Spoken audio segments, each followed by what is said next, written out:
नमस्कार मित्रांनो, आज नॉनव्हेज बघतो आहोत। हे सुरमईचं डोकं आहे, मोठं होतं, त्याचे पीस पण निघालेत फ्राय करण्यासाठी। आणि हे डोकं आहे, फिश कटलेट बघणार आहोत आपण। भरपूर होतं हे डोकं, तर मग आता एवढं करणार काय। फिश कढी बनवतो डोक्याची, पण फिश कढीला एवढं काय लागत नाही। 2-3 फोडी असल्या तरी फिश कढीला ती एक छान चव येते। मग आता काय करायचं, मग ठरलं त्याचं आपण फिश कटलेट बनवायचे। ते बघा, अशा छान तुकड्या निघाल्यात। कापताना जर अशा तिच्या मोडल्यात, त्या डोक्याकडच्या होत्या म्हणून, पण बाकी मस्त 3 तुकड्या निघाल्यात। त्या व्यवस्थित मॅरिनेट करून नंतर मी त्या फ्राय करणार आहे। आणि हे आहे डोकं, साधारण बऱ्यापैकी डोकं आहे, अर्धा किलोच्या आसपास नुसतं डोकंच आहे। आणि मांसाने भरलेलं आहे, बघा पूर्ण मांस आहे त्याच्यामध्ये भरलेलं आहे। हे आपण स्टीम करून आहे ना, ह्याचं मांस सगळं काढून घेणार, काटे वेगळे करणार आणि आपण त्याच्यापासून फिश कटलेट बनवणार आहोत। थोडंसं मी फिश कढीसाठी बाजूला काढते, अगदी 2-3 पीसेस, आणि बाकीचं स्टीम करून घेते। मी दाखवते आता। ज्याला मांस कमी आहे ना, ते आपण फिश कढीसाठी ठेवूया, आणि जे मऊ मऊ मांसवालं आहे ते आपण स्टीम करून घ्यायचं आहे। स्टीम केलं ना की त्याचं ते काटे अलगद निघतात आणि त्याचं मांस पण असं वेगळं छानपैकी पटकन निघतं। तर आता पहिला आपण स्टीम करून घ्यायचं आहे। स्टीम मी ह्याच्यामध्ये जाळी ठेवून करणार आहे। त्याला भरपूर मीठ लावून 1 तास ठेवलं चांगलं मुरवत, आणि नंतर स्वच्छ धुवून घेतलंय। अशी जाळी ठेवा, कुकरची खालची जाळी पण असेल अशी ठेवली तरी चालेल, किंवा तुमच्या पद्धतीने स्टीम केलं तरी चालेल। आता हे छान मी स्टीम करून घेते। एक 5 मिनिटच मोठ्या गॅसवर मी वाफ काढून घेणार। फिश लवकर कुक होतो, त्यामुळे खूप काही शिजवत बसायची गरज नाही। आणि 5 मिनिटं आपण ह्याला वरती झाकण ठेवून स्टीम करून मी घेणार आहे। वाफून घेतलंय बघा, 5 मिनिटात मस्त वाफून झालंय। आता आपण त्याचे काटे सगळे काढून घ्यायचे आहेत। याची कढी मस्त होत्या डोक्याची, मस्त मोठी सुरमई होती, पण त्याचे पीस पण निघालेत आणि डोकं पण निघाले। आता आपण वरची स्किन काढून टाकायची आहे, सहज निघतं, खूप काही करावं लागत नाही। बघा, वरची स्किन नका घेऊ, काढून टाका, जाड असते ना म्हणून। आणि हे बघा, मस्त मांस निघालं ना। काटे फक्त व्यवस्थित चेक करा, बारीक असतील तर, आणि काढून घ्या, नाही तर दाताखाली घशात अडकतील। असं आपण आता हे सगळं मी मांस पहिलं काढून घेते, आणि नंतर मग पुढचं कसं करायचं ते मी दाखवते। मोठं जर डोकं मिळालं, रावसाचं, सुरमईचं, रावसाचं, बरेच असे माशांच्या डोकी मोठ्या मिळतात, तर घ्या, आणि स्वस्तही पडतात, त्याच्या तुकड्याही निघतात, आणि मस्त फिश कटलेट आपण बनवू शकतो। फिश कढी तर होते, पण फिश कटलेटही बनवू शकतो। पण हे काटा आहे, हे आता मी टाकून देते। काटा आणि वरची स्किन काढून टाकायची आहे। मस्त क्लीन करून घेतलंय, आतमधले काटे व्यवस्थित चांगल्या हाताने हे करून काढून घ्या, दाताखाली आलं तर घशात अडकेल। साहित्य मी बनवताच दाखवते आहे, आणि डिस्क्रिप्शन बॉक्समध्ये मी काय टाकले ते देणार पण आहे, म्हणजे कळेल। हे 2 बटाटे घेतले बॉईल करून किसून पण घेऊ शकता, कट करून पण घेऊ शकता। 1 हिरवी मिरची बारीक क्रश करून घेतले, दाताखाली आल्यावर एक तिखट मस्त चटका लागतो, मजा येते खाताना। कोणत्याही कटलेटला 1 हिरवी मिरची क्रश करून घातली ना तर एक छान तिखटचा चटका येतो। त्याच्यानंतर आलं लसूण पेस्ट 2 चमचे, त्याच्यानंतर आपण चाट मसाला 1 चमचा, हळद अर्धा चमचा,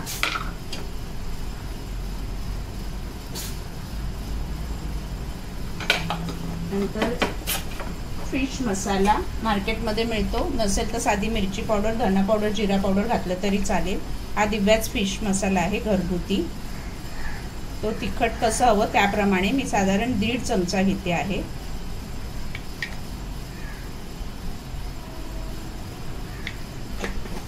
त्यानंतर लिंबू पिळू शकता अर्ध, पण मी कैरी वापरते आहे, कैरीचा सीझन आहे, आंबटची एक मध्ये मध्ये छान टेस्ट येते, त्यामुळे अर्धी कैरी मी किसून घेते. कैरी नसेल वापरायची तर लिंबू पिळून घेऊ शकता.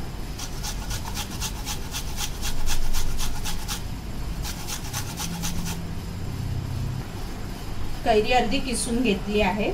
आंबटपणा फिशच्या याला थोडा आंबट लिंबू रस वगैरे घ्या, कारण आंबटपणा असेल तर त्याला एक उग्र वास असतो ना फिशला, तो येत नाही. आणि आता आपण एक अंड घालणार आहोत,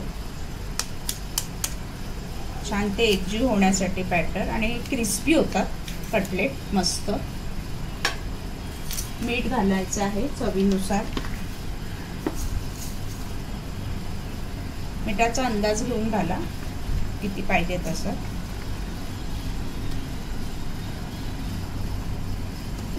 ब्रेड क्रम्स वापरणार आहोत आपण बाइंडिंगसाठी. मी घरीच बनवले आहे. ब्रेड क्रम्सने ना बाइंडिंगसाठी आपण ब्रेड क्रम्स वापरणार आहोत. आता हे सगळं एकजीव करून घ्यायचं आहे. कोथिंबीर बारीक चिरलेली भरपूर, आणि छान सगळं एकजीव करून घ्यायचं आहे.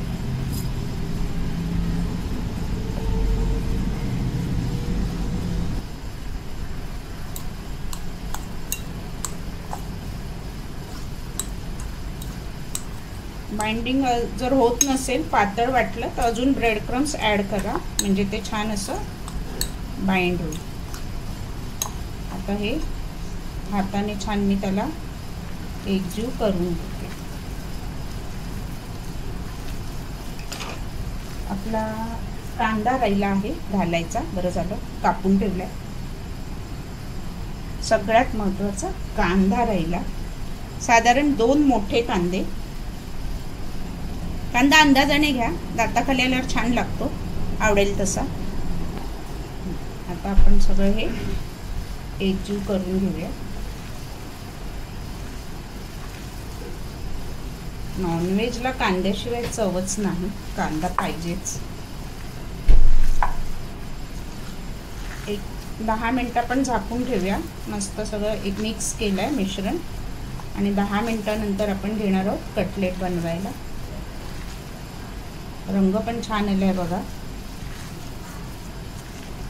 फिश कटलेट एक 10 मिनिटांनी आपण बनवायचे, झाकून ठेवायचे, बनवायचे. नंतर ते परत सेट होण्यासाठी आपण फ्रीजमध्ये अजून 15 मिनिटं त्यांना ठेवणार आहोत, आणि नंतर फ्राय करणार आहोत.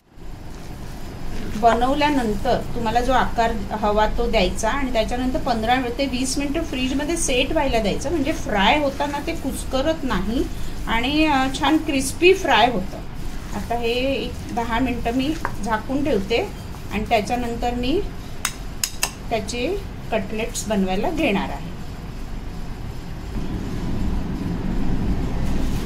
10 मिनिटं झाली आहेत. आता आपण कटलेट बनवायला घेऊया. हे ब्रेड क्रम्स घेतले. ब्रेड क्रम्स नसतील तर कॉर्नफ्लेक्स पण घेऊ शकता मिक्सरमध्ये पावडर करून, जिरा बटर पण घेऊ शकता मिक्सरमध्ये पावडर करून, छान होतात त्याचे पण. क्रिस्पी एक छान तळले जातात, म्हणजे शॅलो फ्राय होतात. एक अंड एवढ्यासाठी की त्याच्यावरती ते कोटिंग होणार छान, आणि फ्राय अजून क्रिस्पी होणार, प्लस कोटिंग छान वरती राहणार.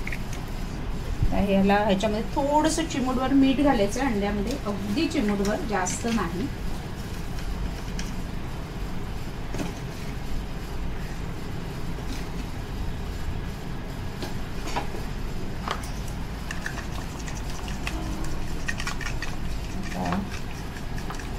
कटलेट कसे बनवायचे ते दाखवते.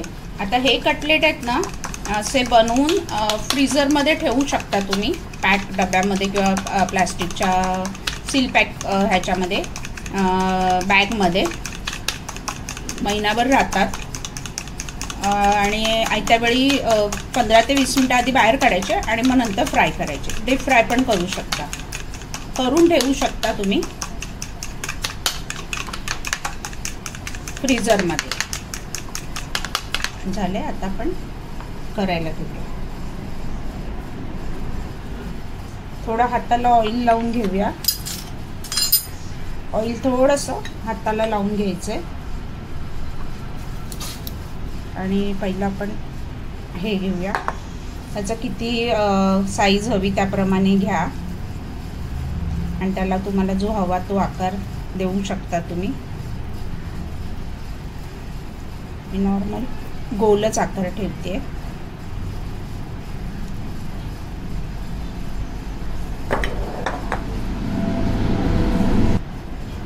नॉर्मल गोलच आकार ठेवलाय. अंड्याच्या ह्याच्यामध्ये त्याला छान असं घोळून घ्या आणि नंतर ब्रेड क्रम्स मध्ये सेट करा छान.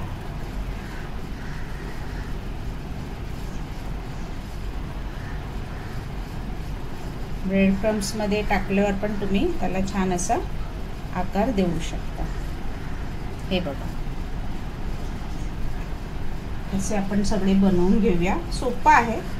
बरेचसे याचे व्हिडिओ आहेत कटलेट्सचे. कॉर्नफ्लॉवर पण वापरू शकता. व्हेज असेल तर कॉर्नफ्लॉवरची पेस्ट वापरतो, अंड नाही वापरत आपण.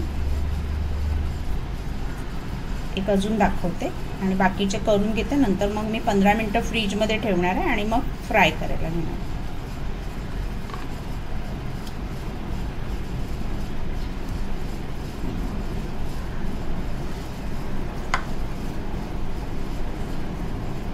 हे बघा,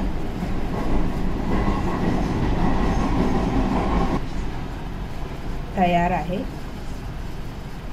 फिश कटलेट. आता हे सगळे मी पहिले बनवून घेते आणि नंतर फ्रीजमध्ये 15 मिनिटं ठेवणार आहे आणि त्याच्यानंतर आपण ते फ्राय करायचे आहेत. आणि जास्त जर पाहिजे असतील 21-25 दिवस वगैरे फ्रीजरमध्ये जर व्यवस्थित पिशवीत घालून ठेवले तर फ्रीजरमध्ये हे 20-25 दिवस आरामात राहतात.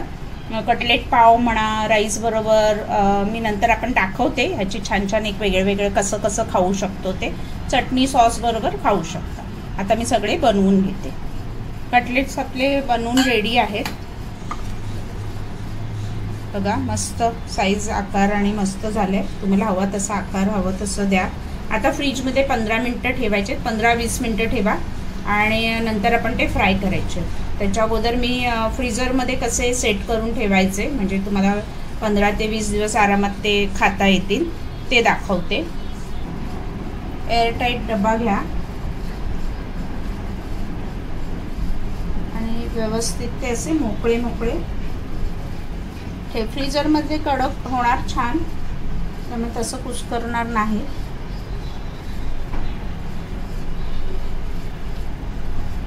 आणि असे सगळे आपण पॅक करून फ्रीजरमध्ये ठेवायचे.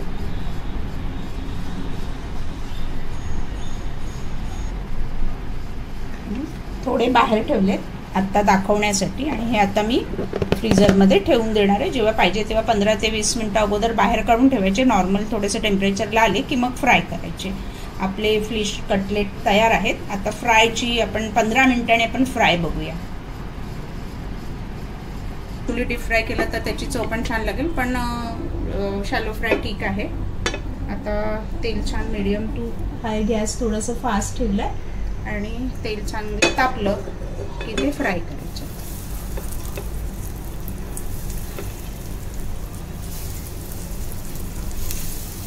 तरी दोन्ही बाजूने खरपूस असे मस्त फ्राय करून घ्यायचे. सॉस ग्रीन चटणी एन्जॉय. पाऊस पडला तर अजून मजा खाण्याची.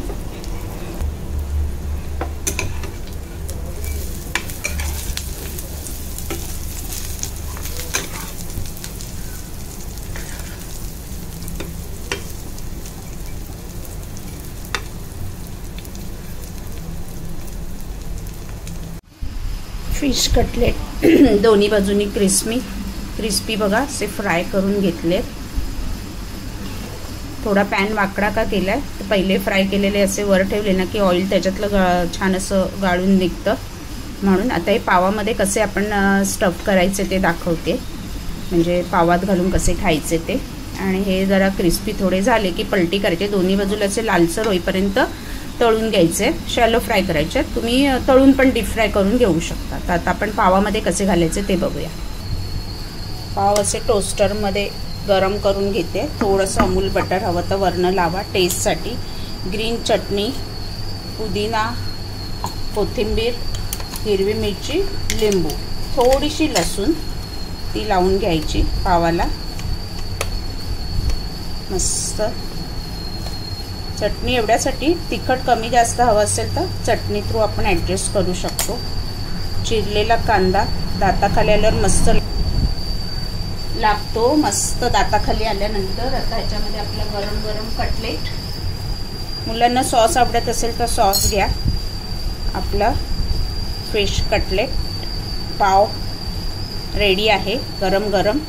सकाळचा नाश्ता पण होऊ शकतं, जेवण पण होऊ शकतं, संध्याकाळी चहा पाहुणे वगैरे आल्यानंतर बनवून टेस्टी मस्त फिश कटलेट पाव रेडी आहे।